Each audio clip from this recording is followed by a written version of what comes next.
wabarakatuh. Perkenalkan, saya Widya Astuti, dosen Prodi Bisnis Digital Universitas Nusa Mandiri. Pada pagi hari ini, saya akan memulai kelas Digital Copywriting. Digital Copywriting ini adalah mata kuliah untuk semester 4 Prodi Bisnis Digital. Assalamualaikum warahmatullahi wabarakatuh.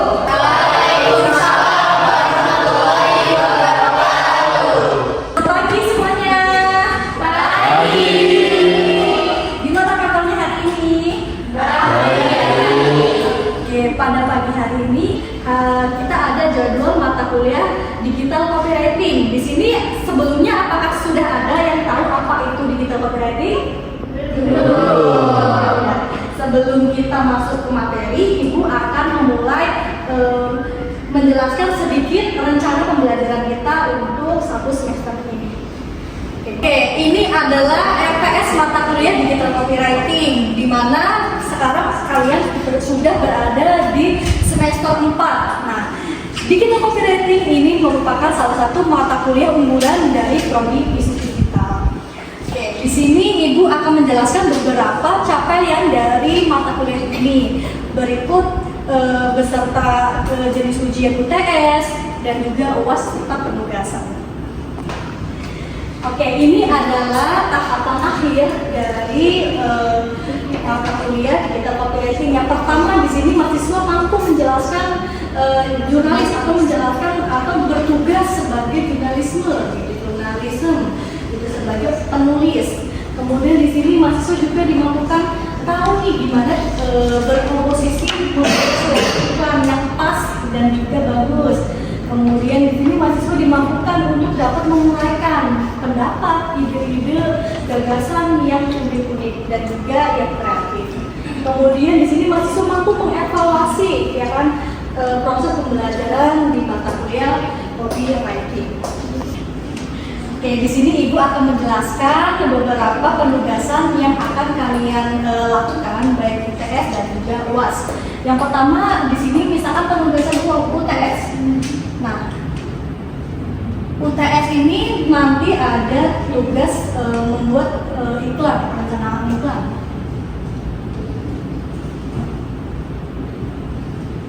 Perencanaan iklan radio.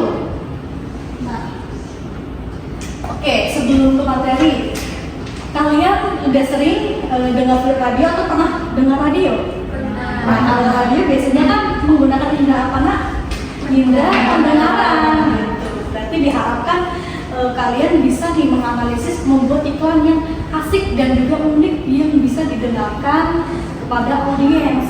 Kemudian UASnya di sini berarti perencanaan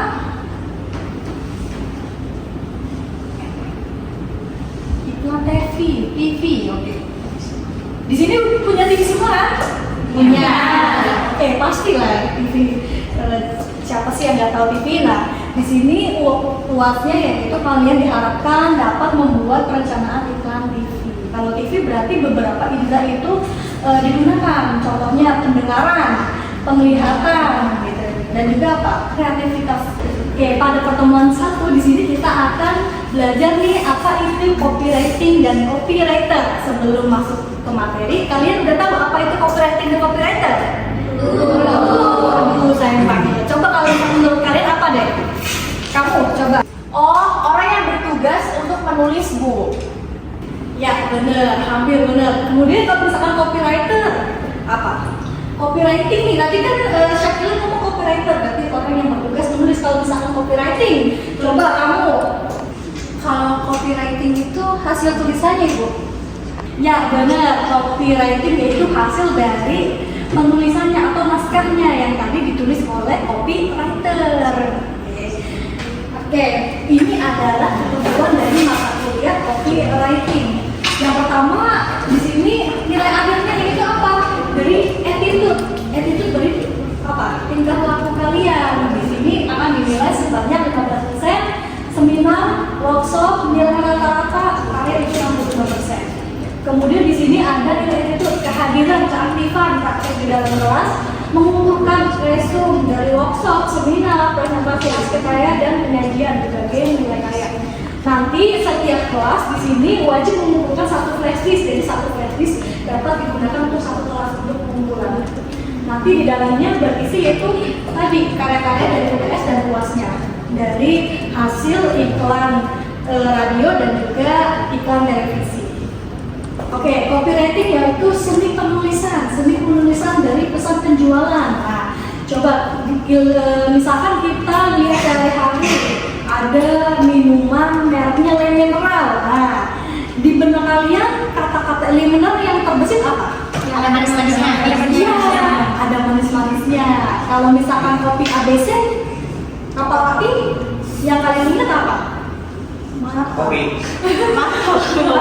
Yang jelas apa? Kapal. Atau kopi yang gimana? Kopi hitam. Kopi hitam. Kalau misalkan Indomie, selera. Nah, itu dia tugas seorang copywriting agar iklan yang dia buat itu terkesan oleh pendengar, oleh konsumen gitu, agar terbesit teringat terus nih walaupun produknya apa kalian ingat itu. Seperti tagline. Kemudian copywriting di sini ada beberapa aspeknya, yaitu ada attention apa? Perhatian. Berarti harus gimana sih bikin iklan yang menarik perhatian, gitu ya. Kemudian apa? Interest ketertarikan, biar tertarik ditambahin bumbu-bumbu apa nih? Entah bikin tagline yang lucu, atau iklannya jenisnya horor, atau jenisnya humor, ada tuh iklan-iklan yang bergenre seperti itu. Jadi nggak hanya film, iklan pun bisa dibuat genre seperti horor ataupun humor. Kemudian bisa keinginan ketika kita melihat iklan tersebut kita pengen nyobain. Yang sekarang itu apa yang lagi booming? OBH. Tapi kan itu termasuk iklan gratis karena apa? Orang yang pakai Soul itu jadi teringat-ingat dan dia secara tidak langsung dia iklan secara gratis dan itu sangat menempel sekali di ingatan seseorang gitu. Tapi masuk nggak kalau ke unsur desain, keinginan kalau bisa memberikan? Kan lebih ke attention aja, ya kan? Kalau keinginan misalkan sampai kalian itu tertarik ingin membeli, ingin kepo nih apa produk itu. Kemudian ada keyakinan misalkan produk iPhone, kalian yakin kalau misalkan pakai HP iPhone ternyata nanti kualitas kameranya oke, gitu kalian yakin gitu. Misalkan dibandingkan produk Cina yang lain, Samsung atau Xiaomi, nah itu bisa diperbandingkan. Kalian lebih percaya atau yakin itu yang mana nih, yang kualitasnya atau kualitas kameranya itu oke. Kemudian ada tindakan itu adalah nomor satu yang paling penting di bagian copywriting. Gimana sih caranya kalian itu bisa menggiring konsumen atau target audience agar membeli suatu produk, yaitu di bagian tindakan. Kalau misalnya di gambar piramida berarti gimana? Nah, biasanya copywriting ini disebut namanya AIDA. AIDA. Kenapa namanya AIDA? Berarti yang paling bawah tadi apa? Attention.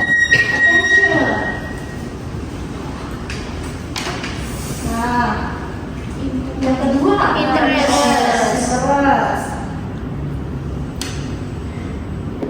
Oke, udah ada attention, interest, kemudian apa Kak? Design. Oke. Kemudian confusion.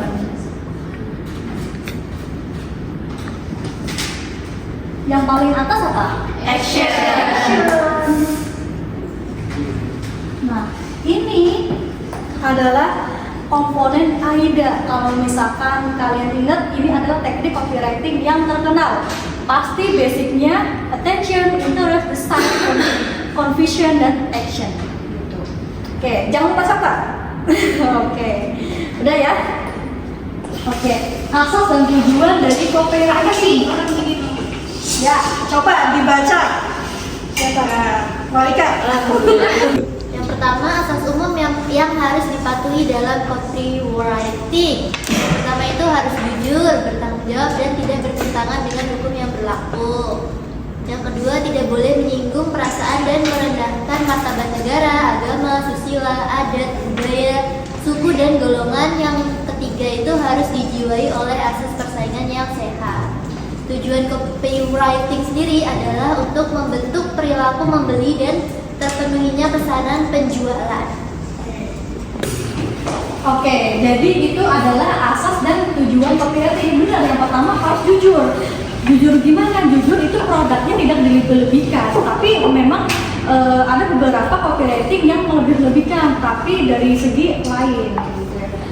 Yang kedua, tidak boleh menyinggung perasaan dan juga merendahkan martabat negara, agama, susila, adat, budaya, suku, dan golongan. Bukan hanya copywriting yang tidak boleh menyinggung asas-asas negara, kalian sebagai warga negara pun tentu tidak boleh menyinggung martabat negara. Kemudian harus dijaga oleh asas persaingan yang sehat. Nah, coba kalau misalnya persaingannya sehat, kalian ingat gak produk kecap Bango? Ingat namanya apa? Hijau. Nah, kecap Bango itu ada saingan terbaru namanya kecap sedap. Nah, yang sekarang ini kalian ingat kecap sedap? Yang dulu packagingnya warna putih dan merah, sekarang ganti warnanya hijau, dan posisi penempatannya pun ada di sebelahan kecap Bango. Jadi misalkan menurut kalian nih kayak gitu ada persaingan sehat atau enggak? Enggak. Masa? Sehat. Dia tidak bohong kan tentang produknya, hanya dia itu memandang kompetitor dan mengikuti. Nah, tetapi mereknya kan enggak. Mereknya tetap sedap. Nah, tetapi kecap sedap ini membuat sebuah gebrakan baru, yaitu packagingnya disamain untuk mengecoh. Jadi mengecoh para pembeli. Nah, mungkin kadang kalau mama ya, ibu-ibu atau kalian kadang terkecoh, nah baru kalian merasa beda gitu, baru merasa enggak jujur gitu. Tapi kan itu kesalahan kalian waktu membeli itu tidak diperhatikan dengan detail. Kemudian tujuan copywriting di sini membentuk perilaku membeli dan terpenuhinya pesan penjualan. Gimana sih kenapa sampai harus membeli dan tersampainya kebutuhan penjualan itu? Misalkan kalian butuh obat nyamuk, tapi malah belinya parfum, kan nggak nyambung kan? Kalau misalkan obat nyamuk pasti iklannya untuk membunuh nyamuk, kalian butuh nih, emang butuh buat nyamuk, jadi belinya sesuai kebutuhan. Nah, beberapa obat nyamuk pun di situ adalah beberapa jenisnya. Kayak misalkan dulu obat nyamuk bakar, obat nyamuk tambah apa? Semprot. Nah, kemudian ada lagi yang berjenis oles. Nah, itu beberapa jenis itu merupakan keunikan atau improvisasi dari sebuah produk, dan itu juga perlu ide dari pengembangan produk, dan juga copywriting juga ada di dalamnya. Copywriting di bagian mana? Berarti di bagian packagingnya, di bagian penulisan tagline-nya. Oke, efektivitas copywriting. Copywriting ini dapat dipahami masyarakat menjadi target sasaran, maka bahasa iklan itu harus digali. Biasanya harus menggunakan bahasa yang hidup. Bahasa yang hidup, bahasa yang bagaimana? Bahasa yang mengandung para language. Berarti bahasanya itu ada unsur-unsur di dalamnya. Contohnya dari nada bicara atau intonasi ya. Kemudian kecepatan bicara. Kemudian volume bicara, suara non-leksial. Non-leksial gimana? Seperti beka, bisa gitu ya, bisa kayak gitu. Kemudian tertawa kecil, menghela nafas gitu. Kemudian penekanan kata. Misalkan contoh nada bicara, misalkan marah, nada bicaranya gimana? Tinggi gitu. Hei, kamu lagi apa? Cahya, kamu lagi apa? Kenapa di kelas ibu malah dadan? Gitu bisa contoh. Oke. Kemudian kecepatan bicara juga itu mempengaruhi. Misalkan kalian lagi buru-buru, tiba-tiba sama ibu kamu, ibu titip ini, tapi suara itu tiba-tiba menghilang gitu ya, kayak cepat banget sampai kalian itu susah untuk menangkap maksud dari perkataan. Kemudian volume. Nah, pentingnya misalkan iklan itu harus diperhatikan volume. Kadang kalau backsound gimana volumenya? Kecil gitu untuk dibandingkan suara asli, backsound ini lebih kecil. Nah, itu ada beberapa pengaturan volume. Kayak kemudian suara non-leksial, misalkan tertawa kecil, menghela nafas atau berderam, gitu ya. Itu ada artinya. Misalkan kalian lagi kepanasan, kalian pakai kode kipas-kipas, gitu ya, siap. Gitu. Atau misalkan lagi kedinginan, dingin. Nah, itu merupakan salah satu kata-kata yang tidak baku atau kata-kata yang non-leksial yang biasanya itu menyiratkan maksud tertentu, gitu. Kemudian penekanan kata. Nah, dari kata sayang, sayang ya kasih itu dibuang, sama kata aku sayang kamu, itu artinya beda, ya kan? Artinya beda. Nah, di sini ada sebuah arti penekanan. Efektivitas copywriting di sini tergantung dari beberapa aspek. Yang pertama ada target audience. Target audience berdasarkan apa? Di situ ada aspek demografis, kemudian ada geografis, psikografis, kemudian ada behavioral. Dari target sasaran komunikasi menentukan dalam pilihan kata, gaya bahasa dan cara yang digunakan. Kalau misalkan target demografis berarti apa? Demografis berarti di wilayah. Contohnya di Pulau Jawa sama Pulau Kalimantan. Kalian tahu kan Kalimantan? Tahu. Produk Indomie aja beda. Iya. Ya, kalau di Pulau Jawa mie gorengnya pakai kecap. Ya, di Kalimantan nggak pakai kecap. Nah, berarti produk Indomie itu memasarkan produk berdasarkan demografis. Yang kedua itu berdasarkan geografis. Geografis berarti apa? Geografis. Ada yang tahu? Tata letak apa? Wilayah tadi apa bedanya sama demografis?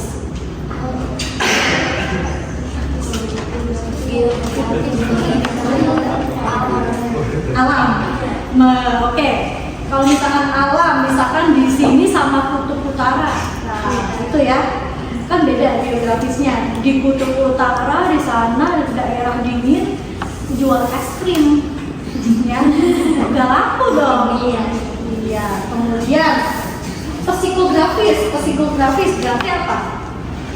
Berdasarkan usia atau apa? Kebiasaan? Bukan, behavioral, kan? Berarti berdasarkan umur lah. Kalau misalkan di psikografis kan beda-beda ya, anak kecil sama dewasa. Misalkan produk untuk umur 5 tahun, kira-kira produk apa? Pampers, susu, ayunan, oh ya, krayon. Kalau misalkan untuk yang remaja kayak kalian, skincare, parfum, kan untuk ibu kayaknya ya. Kemudian untuk yang selanjutnya ada behavioral, berarti kebiasaan ya. Gimana contohnya? Nah, kalau misalkan cewek itu pasti menstruasi, dia akan menjual produk pembalut yang itu hanya diperuntukkan untuk wanita gitu. Kemudian sunscreen gitu ya, untuk orang Indonesia itu sangat butuh sunscreen karena mataharinya sangat rawan panas banget gitu, makanya kebiasaan masyarakat Indonesia itu butuh sunscreen gitu untuk perlindungan kulit gitu. Kemudian untuk orang yang luar negeri yang dingin, mereka cenderung ingin kulit yang lembab, berarti di sana dijual itu produk pelembab kulit yang sangat lengket gitu. Dan ini juga selain itu juga untuk kebiasaan mereka. Nanti kalian riset ya, coba cari iklan menurut target audiens di sini. Oke, selanjutnya konsep produk. Konsep produk di sini berarti apakah produk harus memiliki nilai manfaat yang diperlukan ya, yang dibutuhkan sesuai target konsumen. Misalkan ada perusahaan Suzuki yang bikin mobil all-black. Nah, tahu kan all-black berarti diperuntukkan untuk apa? Untuk bawa barang, sayur yang seorang pedagang gitu ya. Misalkan mobil Innova berarti untuk keluarga gitu. Mobil pun ada beberapa kelasnya, misalkan mobil kayak Avanza mungkin itu diperuntukkan untuk Grab gitu, taksi online gitu, mungkin gitu. Kemudian pesan penjualan memiliki struktur pesan yang menggugah, informatif, persuasif dan bertenaga gerak serta didukung elemen desain yang efektif. Walaupun iklan itu pakainya tulisan, tapi gimana caranya tulisan itu bisa berkembang menjadi tenaga gerak? Aneh juga ya. Berarti misalkan nih minuman Milo, gimana? Kata-katanya gimana? Untuk yang berolahraga, gitu ya, minum Milo, gitu, biar tenaganya makin jreng, gitu ya mungkin ya. Kalau misalkan sakit kepala, ya kayak Sakila nih lagi sakit kepala, dia minum Oskadon, minum Oskadon SP. Nah itu walaupun kadang tulisan tapi kita kayak goyang gitu kayak OBH gitu kan gitu ya, kayak ikutan kayak ikut bergerak kayak oke, ini tulisan tapi enak gitu ya, atau tergerak nih buat kita membeli produk gitu. Kemudian media komunikasi, setiap media memiliki karakteristik tersendiri sehingga pilihan kata untuk produsen naskah harus menyesuaikan. Contohnya kalau iklan radio, kalian gimana sih caranya bikin iklan yang menggugah? Kalau misalkan televisi, kalian harus membuat tulisan dan juga media tampilan visualnya yang oke. Gitu. Oke, sampai sini ada yang mau ditanyakan? Ibu, mau nanya Ya, boleh? silakan. Kenapa sih Bu, target konsumen tuh sangat menentukan dalam copywriting? Benar, itu pertanyaan yang bagus banget. Kenapa sih target audiens itu sangat menentukan dalam copywriting? Karena harus diklasifikasikan iklannya agar tidak memperluas. Jadi nggak semuanya target. Kalau misalkan kalian iklannya Pampers, berarti kan targetnya kalian hanya fokus ke anak kecil aja, kebutuhan anak kecil, diapers gitu, agar kalian juga nggak perlu memikirkan Pampers buat anak gede. Enggak, berarti kalian hanya fokus ke beberapa ide-ide iklan, jadi lebih mudah dikelompokkan atau kita membangun ide. Kalau misalkan tidak dikelompokkan ya, atau tidak dibagi-bagi ide dari copywriting itu, nanti kalian akan lebih luas lagi temanya. Kalian bingung apa tema yang cocok untuk iklan kamu, dan juga produknya juga harus diperuntukkan untuk apa. Kalau dulu namanya riset ya, riset itu ya tuh menentukan produk mana sih, untuk siapa sih, gitu. Harus riset lapangan dulu. Itu juga termasuk pengelompokan dari target copywriting si produk. Oke, selanjutnya siapa lagi yang ingin bertanya? Saya, Oke, silakan. apa bahasa iklan menggunakan bahasa yang unik? Pertanyaan yang bagus juga. Kenapa bahasa iklan itu harus unik? Ya karena harus ada ciri khas khusus dari suatu produk itu atau jargon agar konsumen itu selalu mengingat si produk tersebut. Kalau misalkan kayak tadi mie Indomie apa? Seleraku, Indomie seleraku, kemudian air mineral, ada manis-manisnya. Kalau Aqua, air minum pegunungan gitu. Coba apalagi misalkan produk yang kalian ingat, coba kamu. Ini Bu, no drop, no bocor-bocor. Oke, berarti sampai sini copywriting dan copywriter kalian sudah tahu kan? Sudah. Oke, alhamdulillahirrahmanirrahim. Kelas hari ini kalian cukup seru. Kalau misalkan nanti ada yang ditanyakan kembali, silakan hubungin ibu atau melalui grup WhatsApp. Oke, terima kasih. Wassalamualaikum warahmatullahi wabarakatuh.